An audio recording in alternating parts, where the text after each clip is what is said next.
Welcome to Who's Your Neighbor?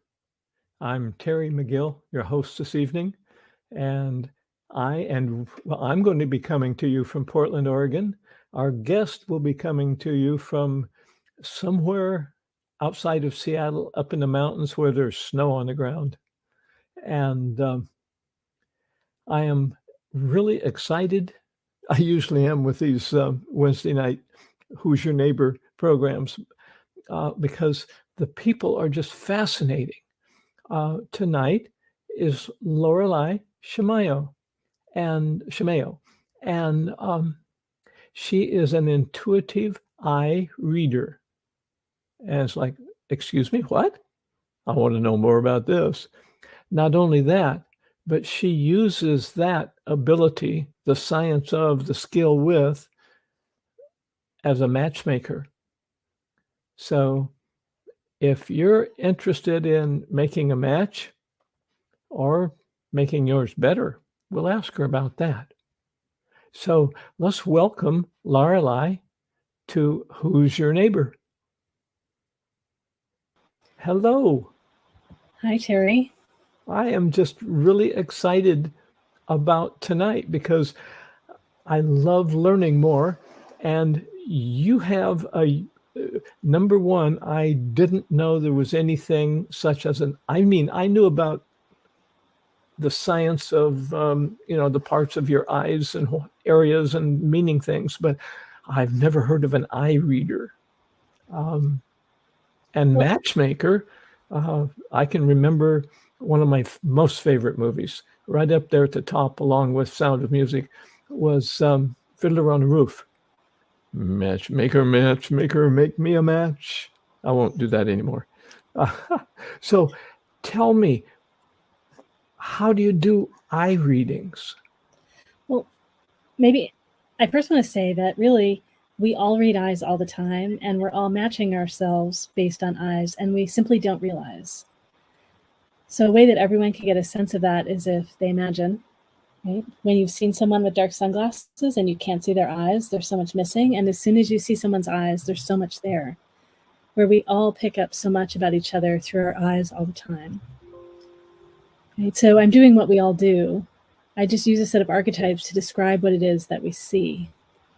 So I'm looking at things like, is the energy coming out of people's eyes?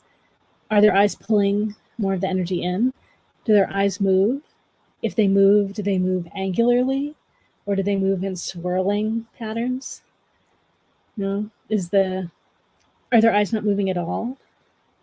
Right? If the energy is coming out of the eyes, is it moving out, kind of outwards? Are their eyes directed outwards, or are their eyes directed inwards? So there are all kinds of patterns like that. Are the eyes focused? Are the eyes more diffuse in how they look? So there are all kinds of things like that I'm looking at. So this is way past, boy, they look really spaced out. Right. And one of the, I look at people's natural talents, what they naturally contribute. And something that comes along with being spaced out usually is a lot of creativity and innovation, sensitivity to energy and pleasure. So spaced out is just one of the characteristics of how people show up and what they contribute. By being, more spaced out, they're exploring the edges of what exists and bringing in new ideas and experiences in for everyone. And that probably gives you a sense of how I was raised up, as if you're not paying attention, you're not doing well. Right. And interestingly, our culture here in the US was very against that for a long time. And then, of course, more and more kids were born that have that. And you're in Portland, and Portland is one of the hubs in the US for people that have that characteristic. Which one? I call it artisan talent. It's about freedom, creativity, pleasure, and energy. And there's so many people that have that in Portland, Oregon, in particular. And just so many more people have that now than used to, maybe like 50 years ago. I knew I was going to be fascinated, but I'm learning more than I thought I would. So there's distributions of creative people in different cities around the world. Yeah, and part of that may just be we're attracted to, whatever people value different things, and it tends to attract more people that value those things. And so we tend to find each other. I know that Portland is called a heart center. In fact, I had a very unusual experience on Mount Tabor once. I didn't know that it used to be a volcano, and I acquired the information. I don't know how to say it. The information came to me that it was a direct connection to Mother Earth's heart, and Yeah. I know Portland once did acupuncture on different points in the city, and Mount Tabor is one of the places where a needle was put, a very big needle. So special energy on Mount Tabor. Yeah. I feel fortunate. I used to live just a few blocks away. So you use your intuition, background training, and the science of eye reading to help you make matches? I do, yeah. So I've used my science background. I'm so good at noticing details, and I've kind of memorized all these patterns, and I've seen so many eyes that it's a combination of looking for those specific things and just, right, from wherever the information appears, I'm able to read people. And then there are certain types of patterns that we're typically in for romantic matches. Typically, we're all navigating attraction to people like our family of origin, people that are different than us. And I think that comes from where we don't love ourselves so much, when we don't like who we are. When we see someone similar, because we all read eyes, we don't like the people that are similar. And the only people left are those who are different. And then usually we choose someone like a parent that can see us and get us better than our parents ever could. So I think it's hard to be with people that are so different, unlike our parents. So And I think when you're doing matchmaking, what is it you look for? What are the parameters, character? Well, you tell me. Yeah, well, so I'm usually helping people find others that are similar to them, where people haven't realized that over and over again they've been attracted to the same kinds of eyes, and the eyes that actually are the hardest for them to be with. So I help people realize that and feel into the pain that underlies that. And then I help them find others that are more similar to them, people with similar eyes, similar souls, like eyes are a window to the soul. They're also the window to our soulmates. And I help them, for example, in conscious online dating, I help them write a profile and choose photos or take new photos that share who they really are, as is expressed through their eyes, as is expressed through their soul. And then online dating is a great place where I can see lots of photos of other people. So I can easily screen through sometimes hundreds of photos to find people that have eyes that are similar. Got it. Yeah. Wow. So you mentioned a bit ago, let's see, what was it? That we usually look for people that are different from us because we don't love ourselves in general. Right. But you're saying that it's helpful to match, to find people who are like us? I do. I think it makes for a more fulfilling and an easier relationship. We like the same things. We do things in the same way. We get pulled together very deeply, very quickly. And the more we love ourselves, the more we love them because they're like us. And the more we love them, the more we love ourselves too because we're like them. And so it helps both people grow to be more true to who they are, to express their purpose. So really, I want people to grow. And the way I do that is through matchmaking. This is just opening up so much for me. It's like, wow. Could you share with us your experience with different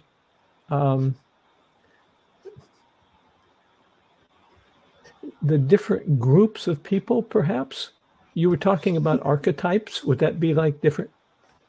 Yeah, so I use archetypes that I call thrive types, like archetypes for thriving, to describe who people are. And the kinds of things that I look at are someone's natural talents, so that most directly connects with their purpose. I also look at their pacing, the speed at which they integrate and share and move in the world, how they make decisions, how they communicate, what motivates them, how they protect themselves, and I look at consciousness or worldview. So I look at all those characteristics.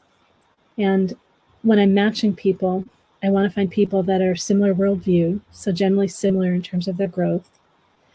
And then there's another trait, the defense, that I look for some similarity. It doesn't have to match, but some similarity, because that can cause all kinds of problems when it's very different, sort of like attachment styles. And then I look for talent. Say that last part again, please. Like attachment styles. Oh, would you say more about that?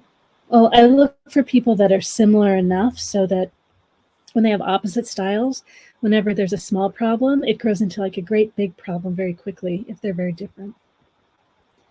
So I just look for some similarity. Yeah. So, Then, so that's you term that as an attachment style? yeah, I've never heard the term before. I'm just wanting to understand it. I think that, I mean, I know of it in general. I don't know the specific categories of it, but some people are more likely to want to connect. Some people are more likely to want space. And the traits that I look at, some people are more likely to want things planned and organized and neat, and others focus on the relationship and they prefer things to be a bit messy and not face conflict. So it's facing conflict or avoiding conflict. And when those are very different, that causes all kinds of problems and gets worse and worse. Interesting. So I like to find two neat people or two spontaneous people. And then one of the most important traits I look at to match are the talents. Those are the traits that are most directly connected to our purpose. The talents? Talents. There are 7 of them, and I describe each person as having 3. And one of them is the artisan talent that I mentioned is so common in Portland. So I can say a bit about the 7 talents. So one is the artisan. It's about freedom, creativity, pleasure, and energy. One is about love and intimacy and deep connection. That's called server. That's about honoring all life and experiencing feelings in the moment. Another's called priest or priestess. It's about inspiration, vision, passion, motivation. It's about using emotions to pull things from where they are to where they could be. And then sage is about community, communication, playfulness, and fun. They're the ones that are about like the dance of people connected together. And yeah, you've got a little of that. It's great the way you light up as I talk about it. To me, you do. And then 2 are about action. One is rare. It's called Queen or King. It's about seeing a great big opportunity to take action, often that builds a new paradigm, and they direct others to take action. And then warrior is the one that takes action themselves. They're often behind the scenes getting everything done. So people don't see them as often, but there are a lot of them out there. They're about efficiency, effectiveness, grounding, and practicality. Did you say that's called warrior? Warrior, yeah. And then scholar is the 7th one. It's about absorbing information to build knowledge, create a map, and share knowledge from that map. And they all have growth lessons too. So people have 3. So there's 7 of these archetypes. Yes. If you don't mind sharing, what are your top 3? Sure. I have scholar and warrior and sage. The order matters. The first one is the one that I love to match the most when I match people. And I'm dating someone that has scholar and warrior and priest. So scholar is about absorbing information to build knowledge. So I'm always helping people understand. Sage, as I mentioned, is about community. I run all kinds of community events. And also sage sees patterns well. So I'm seeing patterns in people all the time. And then warrior, I'm grounded and practical. I'm all about practical applications like matchmaking, or a practical way to grow is to do it through dating. And then I also running all these events. It's a very, I'm holding the space really for all sorts of other people to share their work too. You are fascinating. I'm sitting here and I'm going, wow, this is really a whole new awareness level for me. I know I love the idea of how we know the phrase eyes are a window to the soul. And then there's just so many ways we know that intuitively and we engage each other that way. And at the same time, there's so much of it that we generally haven't seen and we haven't made use of in the way that we could. So when people would like to explore the matchmaking and having some assistance with that, they can send you an email? Mm-hmm. Yeah, they can send me an email. I do a 20-minute complimentary session with people. Oh, that's nice to know. Web, and I do. I have a conscious online dating guide. Give people some tips. Yeah. So our producer just posted your email, Laureli at thrivetypes.com, and she'll put that into the chat room, so it'll be there so that people can reference it if they're just scrolling through and they say, well, what's this about? Let me go to the website. Yeah. Actually, that's your email. Yeah. It's my website too, thrivetypes.com. Yeah. Well, that makes it easy. Yep. So in a 20-minute complimentary session, what do you offer? What can you do in 20 minutes? Well, I can do a lot. I mean, when I look at someone, I often like bing, in maybe a minute or so, maybe sometimes it's only a few seconds. I can usually see a lot in someone. So in that time together, I have a chance to talk with them about why they're interested. And I often let them show me some photos, maybe of someone they're dating or an ex. And I talk a little bit about them and a little of what I see and that person they've dated and likely what that person is like. So they even get a sense of how much I see in just a photo. I talk about my model, some of the different archetypes, and give people a sense of what it is and what we might do together. I met you in person, I think, for the first time at a me-we group, metaphysics and wellness, just recently. And I'll just share with you, I was very impressed with you. Just had all the details together. You had people there helping you, and you were directing them on how to do this and where to find that, and you looked like you were everywhere at once. It's kind of wild because I run the MeWe fairs, so I'm running the fair and I hire assistants and I'm sharing my work at the same time. So attempting to help all the practitioners get all settled and all the public come in, and sharing my work and ensuring that the staff that's working for me knows what's happening. Yeah, it can be a lot. So it looked to me like it was a lot, and I was just really impressed. Well, thank you. I love being all together, and I'm thrilled that we're able to get back together again. So that was the first. Well, I can't say after COVID, because with the Omicron that's just hit, Right. which is evidently a lot more powerful than COVID-19 and the was it Delta variant? Well, fortunately, From it looks what I'm like hearing anyway. Yeah, at the moment it's spreading more rapidly and maybe further, but hopefully it's not causing more illness. So that was the first live event that I've been at for probably 18 months.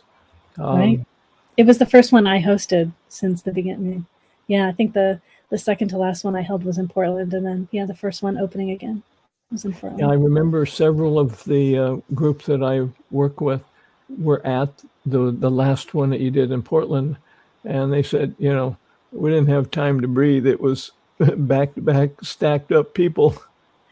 It was amazing, even though there were fewer of us practitioners, fewer booths and vendors, and fewer people that attended. Everyone really wanted to be there, and people were so busy. It was amazing. So people can find out about you and matchmaking by going to either your website or emailing you. And you were mentioning it when you have the 20-minute consultations, the free ones, complimentary, that you're viewing them. So they must be video. They are, yes. I meet with people by video all the time. I've been doing that for many years. I mean, that may seem obvious, but I just wanted to connect the dots in my own head.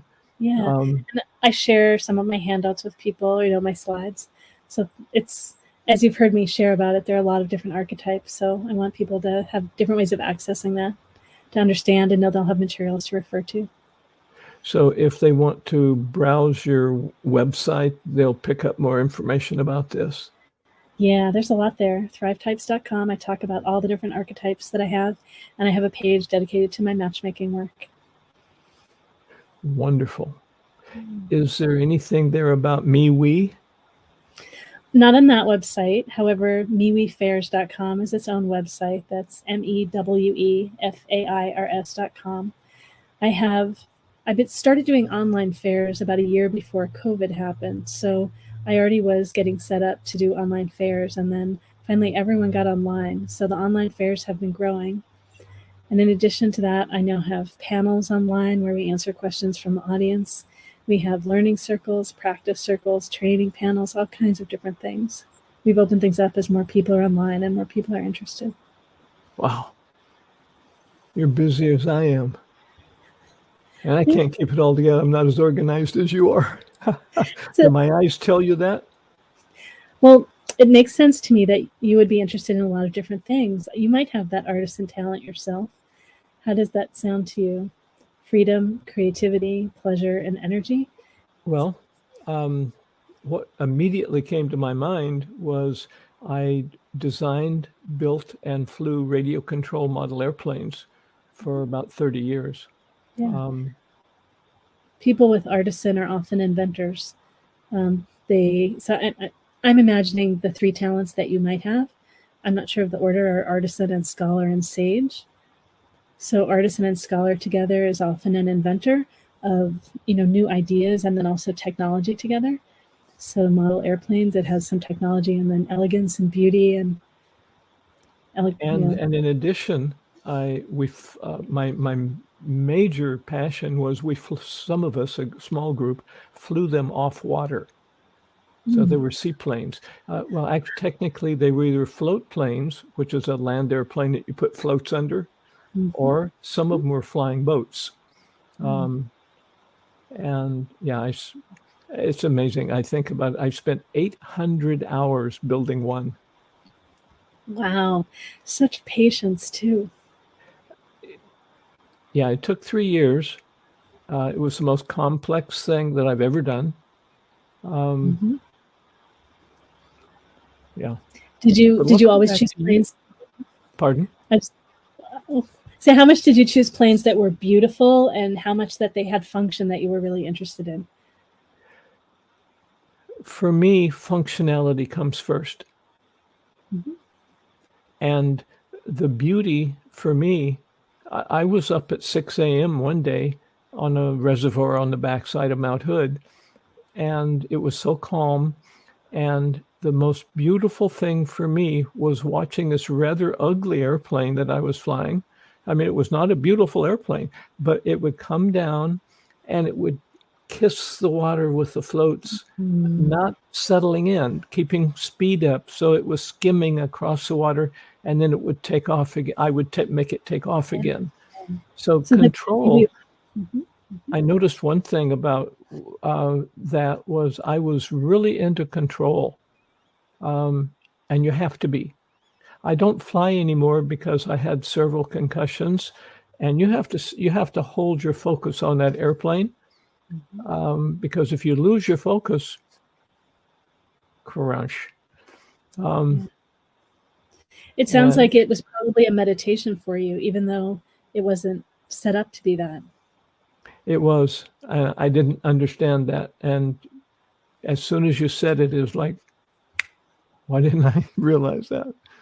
Yeah. I used to throw pottery and I didn't realize until many years later that it really was a meditation, right? Everything also disappear and I'm so focused on the tiniest details and such hyper awareness of my body to make the shape that I want.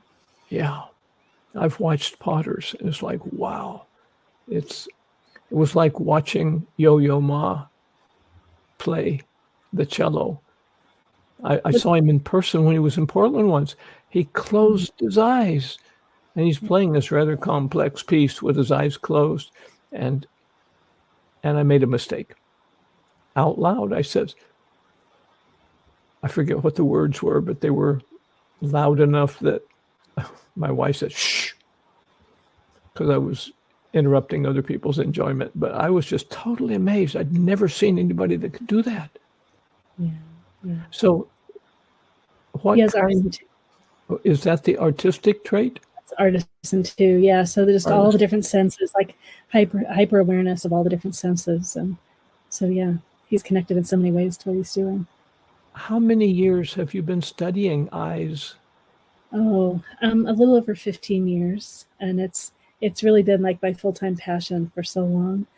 So I enjoy talking about you. I just love people. I enjoy discovering people and all the nuances of who people are shows up. Well, I enjoy discovering people too, and I didn't realize how much until we started hosting these Who's Your Neighbor shows. And those of you you're number 8, and those of you who show up just fascinate me. I mean, we knew ahead of time that you were, I call it undiscovered genius. Mm. You're really, old phrase, right? Salt of the earth. You're all you individually, but you as a part of the group. When COVID hit, I realized as I began reading more and more about the problems that people were having because they were shut up with others who weren't somebody you wanted to be shut up with. So there was more abuse, more alcohol use, and then drug use increased. And I realized the importance of communication, but more than that, communication where we can really connect. Now, you and I are connecting, to me, admirably, given that we're miles apart. But were we in person, there would be a completely different facet to it. I know the Heart Math Institute. Are you familiar with them? Yeah, I am, yes. Yeah, Doc Childers and his wife and the group have done research for 25, 26 years. They've even developed a course now to teach people to go out and teach people how to connect more with their heart. And so I know, you remember the first thing I saw was the heart field is 5,000 times stronger than the mind field. And I went, I don't believe it. No, I didn't, because I believed I had to have the mind to survive. But the more that I did I can't really call it web research. I mean, that's not really research, but the more I read, the more I saw that concept replicated, and other people were doing similar studies. And then I got more involved in that kind of stuff. So when we're close together, our heart fields are more connected because we're close enough that we can feel that effect with one another.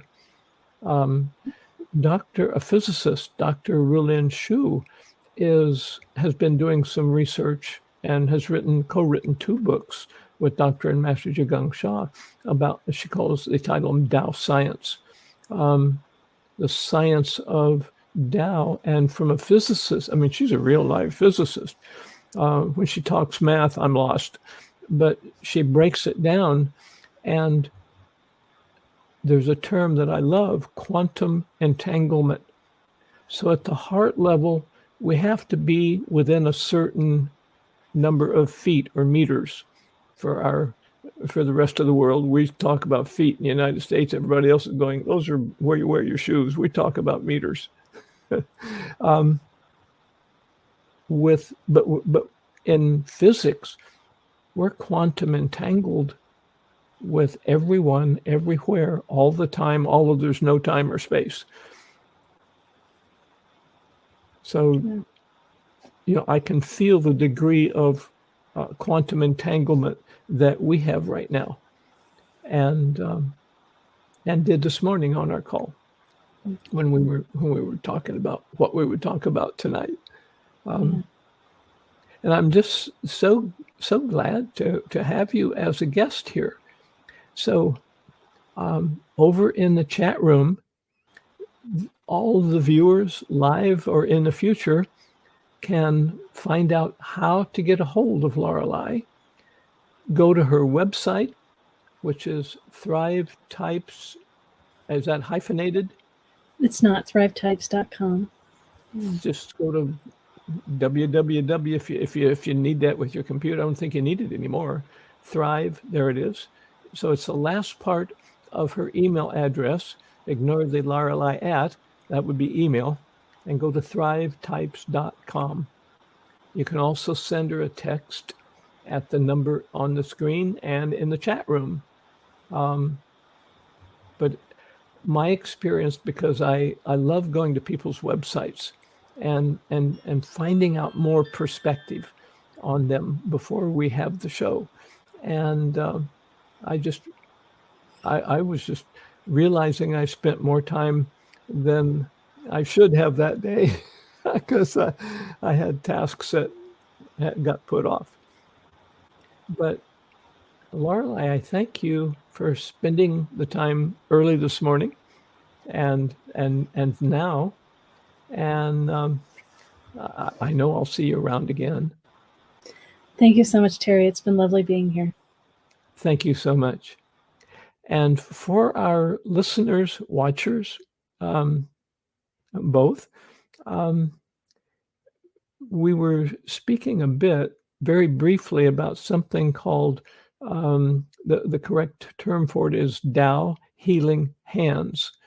And it is an energy transmission. I call it a blessing when I offer it. And if you're not familiar with it, our producer is going to put the link where you can get if you'd like, you can have a free 10-minute, there it is. I call it the MailChimp link. It's an introduction to Tao Hands. When you go there, there's a banner at the top, says something about Tao Hands. Right under it, it's experience an instantaneously experience a free Tao Hands blessing. So it's by a very powerful healer. He's at least 2 levels above where I am. It's 10 minutes, which is a good length of time, and it will give you the ability to have an experience free. And there's also videos and links to more information about if you would like to become a Tao Hands practitioner, for example. You can use Tao Hands to heal yourself. I mentioned several concussions, and I have regained so much mental functioning, not the ability to focus and fly the model airplanes. That hasn't come back yet, but it could. And there's so much else that has come back. It's like I go into almost ecstasy at times from the little things. It's like, wow, I just remembered somebody's name from 40 years ago and the incident. Some were good, some I wouldn't want to repeat, but I remembered them. So whether it's memory, finances, relationships, literally, you name it, any physical condition, including hearing. Do you have tinnitus? Some people call it tinnitus. I used to. The doctor says it's tinnitus, and he had a white coat on, so I started calling it tinnitus. Just joking. So you can go to the website and have an experience of Tao Hands. And you can come back next week, and we're going to have another fascinating guest. You will not believe what she does, created, and has run as a not-for-profit organization for 10 years in the Portland area,